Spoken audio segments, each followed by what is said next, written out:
How will they know? How will the kids gonna know that this is an egg? If I don't tell you, will you know? You see this egg? No form of frying was involved. Wow, this is amazing. This is the best recipe so far that I just discovered that you could use for kids that don't like eggs, because I know that most kids don't like eating eggs. At times we need to force them, yet they don't like it. But with this recipe, your kids are going to love eating eggs every day. Now, these eggs, you could mix it with anything you know that the kids love so well, ranging from cheese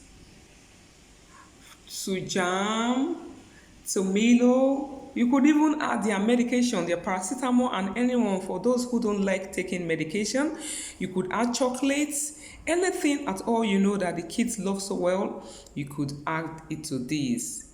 Now, in order for you to learn how I made this recipe, I'm going to be dropping the video to that very soon. Let's say tomorrow I'm going to drop the video so that you learn the recipe on how I made this. Wow, this is yummy, yummy, yummy, yummy. Stay tuned till I upload the video.